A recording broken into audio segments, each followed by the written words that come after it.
What's up, everyone? This is your boy, Mr. Silver Lining, and I'm back with another one. Let's get it. So this movie called Diablo just dropped, and it is an absolute banger. It stars Scott Adkins and Marko Zaror. If you are an action buff, you need to see this movie ASAP. It needs to be part of your collection. I mean, it exceeded my expectations personally. I thought this would be kind of like a downward slope of like just action movies from Scott Adkins and Marko Zaror. I mean, they're only getting older as the years goes by, but man, just rekindled the fire I had in their movies. Without giving too much of the plot away, basically what this movie is about is Scott Adkins, the main character. His name is Chris. He comes back into his daughter's life, trying to keep him away from her stepdaddy gangster.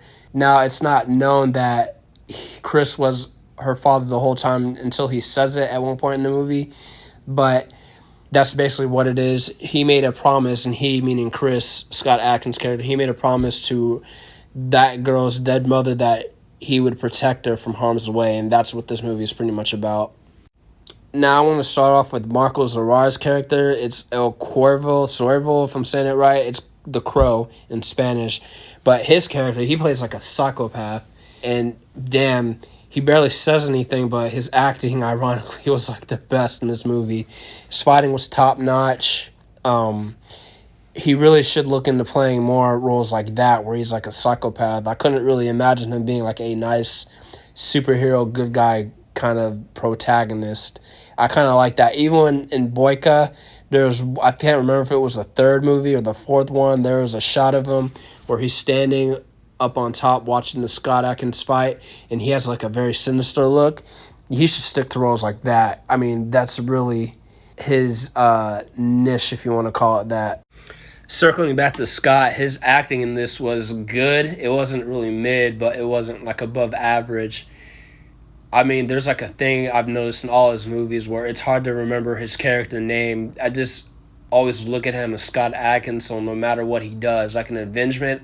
In that movie, I think that's his best work still, but we don't remember his name probably. Even in Accident Man, we don't remember his name. And even in One Shot, we don't remember his name.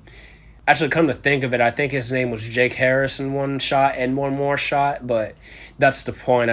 You don't remember him too much, like as his character. I mean, you just look at him as like Scott Adkins, and that's what he'll always be. Unless he plays Batman in an upcoming movie, then I can call him Bruce Wayne, but you know where I'm going with this.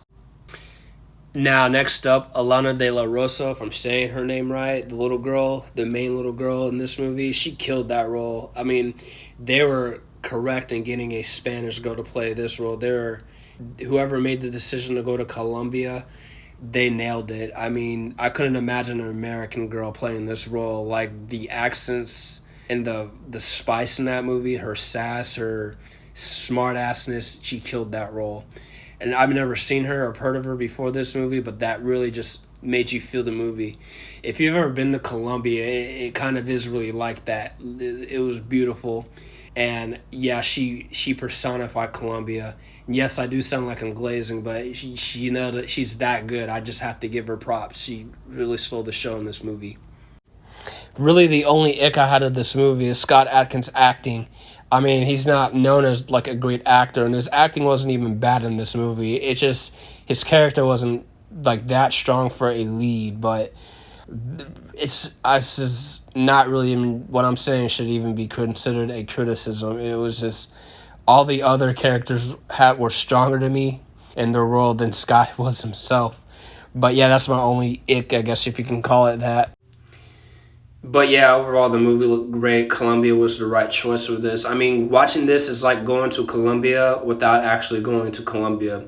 If you've ever been to Colombia, this would be like another trip without spending money. I mean, it just reminds you of how beautiful it is. I mean, the people were great. They were pretty much like that. And you just see so many different personalities in the movie to where you kind of tune out of, if you're in the States, I'm speaking as an American, if you're in the States, you kind of just tune out, especially on the weekend. If you're off from work, you just forget about everything. You just imagine yourself in Colombia.